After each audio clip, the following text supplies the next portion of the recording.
up, everybody? Jumping here, and today I'm going to be continuing my Borderlands 2 pre-release videos. What I'm going to be doing is I'm going to be showing you builds that I think will be great for the characters in the game prior to the game coming out, which the game is coming out tomorrow, so woohoo! Can't wait for it. I'm going to be doing live commentaries with me and 3 of my friends, where all 4 of us are going to play with different characters in the game, and it's going to be great. So definitely subscribe to me if you want to see that, because it should be pretty epic, honestly. Now, I'm going to be using the Borderlands 2 website. If you want to go on there, you can make any build you want, or just see what you want before the game comes out. I highly recommend it, and I think it's great that they're doing that. Alright, so today I'm going to be doing Maya. She's going to be the Siren in this game.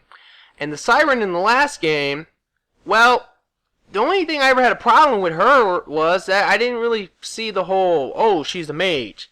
Because that's pretty much the point of the Siren, is that she's supposed to be like the mage-like character in the game. Where Maya in this game really feels more like a mage than ever before. So that's awesome that they did that. So let's go ahead and get started with this build. Alright, so the first thing is that the power she's going to get in the game is going to be Phase Lock. In the last game it was Phase Walk, which was pretty much more like Deception in this game. And it really wasn't like that magical. I mean, it was, but it wasn't like, it didn't really do anything. It wasn't like your standard RPG where it felt like, hey, this is magic. Where this definitely is more like magic. Because what this is going to do is this is going to create like a stasis-like bubble that will trap the enemy inside of it, and they can't move, they can't fight, and the whole time they're trapped, you can shoot them and you can kill them. So you and your whole team will definitely benefit from this, and I highly would recommend that every team should probably have at least one Maya, because she's going to be great for support and good for offense. So that's just the way I see it. Now, the first tree I'm going to show you here is going to be Harmony. Now, what Harmony really does is that this is more or less her healing abilities, and that's great because she's going to be able to heal the whole team, and I love that. Alright, so the first one I highly recommend is going to be Sweet Release. What this does is that when an enemy is killed while in phase lock, which should happen all the time, because when you see something phase locked, I think you and your whole team are going to want to kill it real quick. What's going to happen is that after the enemy dies, it's going to drop life orbs. And if you get this up to 5, this is going to drop 5 life orbs. Now, I would actually recommend starting with this field from the beginning of the game. I would probably get the first 15 points into these 3 right here. But what's great about this is that, let's say everyone is doing pretty good and then one guy's about to die. If you kill that enemy, then you or anyone on your team can run up and grab those orbs. And if one person needs it more than the other person, of course, then that person can run up and get all 5 of them. And that should pretty much restore him to full health. So that's great. Like, this will really come in handy for staying alive and for not really having too much trouble. Alright, now moving on, I went for Wrecked. Now this is amazing. This is amazing. What this does is that when you have an enemy phase locked, it's going to give you a plus 50% fire rate bonus. So fire rate, like I said in previous videos, is amazing. That's like just one of the best things in the game. And the other thing is going to be plus 30% more damage. Now that is great because it's damage. It's nothing in particular, meaning that it's just damage in general. So it's melee damage, gun damage, grenade damage, launcher damage, all damage. It's plus 30%. So that is really awesome, and it's so easy to do because all you have to do is phase lock an enemy, which you will be doing all the time. Because phase lock's cooldown is only 13 seconds.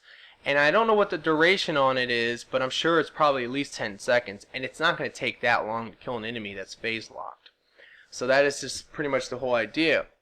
Now the final one I went for, what this is going to do, this is actually really good too.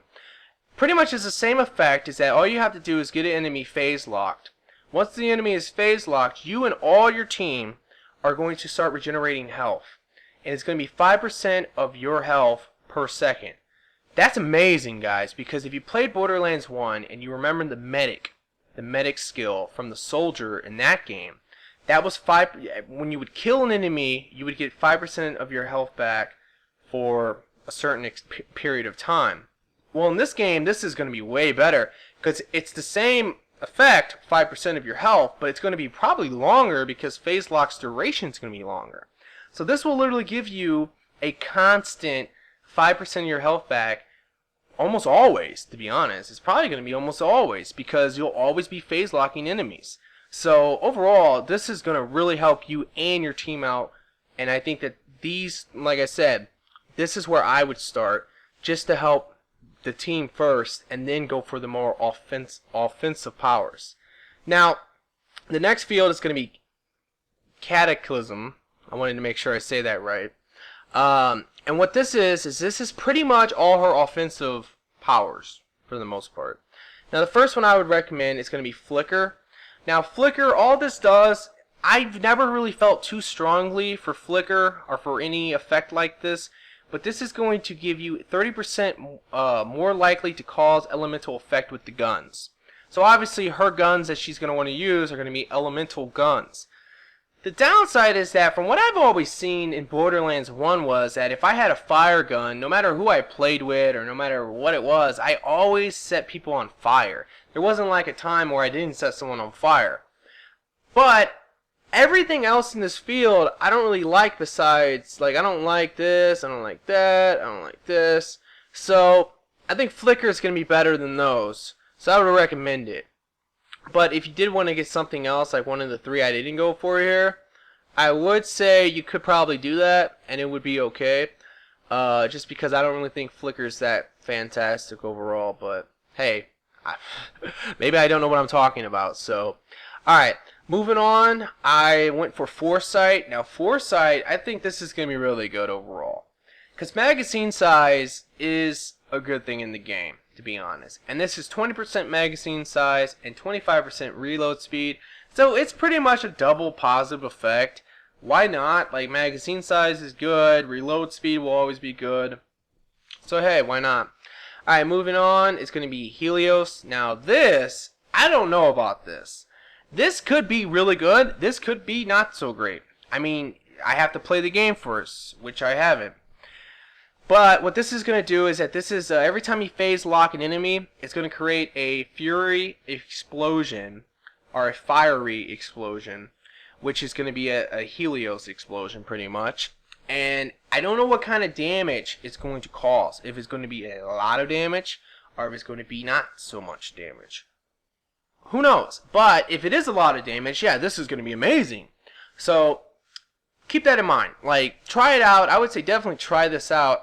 If it works, it works. If it doesn't work, I wouldn't go for it. But I went for it just because I don't know. Alright, now moving on, it's going to be Cloud Kill. Now this is also really good because after you kill, or actually shooting an enemy, will create this acid cloud that will constantly deal corrosive damage. So that is like not that bad, honestly. All it requires is you to put one bullet, or really to start shooting at an enemy. So as you're shooting an enemy, the acid cloud is just going to give you corrosive damage. Why not? Like, that's just great. So yeah, I definitely recommend this, and it's for 5 seconds long, but you can only have one out at a time. So I don't know, like, what that means. Like, when does it reset? I know it. Yeah, I know what it is. After the 5, so let's say you're shooting an enemy, it's only going to last for 5 seconds. It's going to create the cloud. It's going to rain down acid. It's going to do corrosive damage. But then it's going to take like 5 seconds for it to go away and then reappear to your next enemy that you're going to be shooting. So keep that in mind. Now this one right here, I went for Reaper. I left it at 4 though. The reason why I left this at 4 is because there's really no reason to get this up to 5. And I wouldn't even recommend, maybe, you could actually leave it at 3 too. Actually no, you need to get it at 4. You do need to get it at 4 so you can get the bottom skill. But what this does is that you're going to do more gun damage to enemies with half health. So, I mean, I don't really see the point. I mean, well, I do. I understand. This is more or less a faster way of killing enemies when they're almost dead. Which kind of screams to me, oh, this will help me steal kills. So, I don't know. Like I said, it's decent, but half health enemies, unless you're fighting a boss, and I don't really see like that being too important. But, like I said, the other stuff in the field, I just don't really like that much, so I would recommend a Reaper. Moving on, now this is by far probably one of her best things she's going to get. Blight Phoenix. if you played Borderlands 1 and you ever played the Siren, you may know that Phoenix was amazing. It really was her best thing she got. So this is even better. What this is going to do is that when you get a kill, you're going to create a light Phoenix around you. Like you're going to have Phoenix wings, fiery wings, like maybe in Borderlands 1. But in this game, it's going to create fire and corrosive damage, where in the last game, it was just fire damage. And the fire damage would just wreck. So in this game, now it's corrosive and fire damage, so it's double trouble. And I think this will be amazing. So I would highly recommend this. And then the final one is going to be Ruin. And what this is going to do is that it's going to change your phase lock, and it's going to make it so that it will constantly, it will cause slag damage, which is a debuff ammo now, electrocute damage, and corrosive damage. So overall, it's going to do everything. I think out of all her bottom skills, that is the best one by far. Just because it's all the elements. If you have the Blight Phoenix, you're going to do fire damage. If you have this, you're going to do everything else. So all elements on the enemy. I mean, it should be incredible. And the final one I went for was Ward. What this does, I put 4 points into it. What this does, I think, is good. Is just because it's going to give you more shield capacity and less shield recharge delay. So, hey, why not? Like, leave it at 4. 20% shield capacity, that's pretty good. And the minus 32% shield recharge delay, that's good too. So, why not? Alright guys, that's been my Maya build. I hope you enjoyed it. If you did like this video, can you please like it for me? That would really help me out. Like I said, I will be doing a lot of Borderlands 2 videos. I'm going to start with live commentary playthrough 1. Probably will do a playthrough 2. Probably will do, you know, a Maya run through, a Gunzerka run through. I'll probably do everybody. So, if you subscribe now, you won't miss any of that. I can't wait for the game tomorrow. I'm really excited, as you may know. And yeah, that's pretty much it. So I hope you guys have a nice day, and peace out.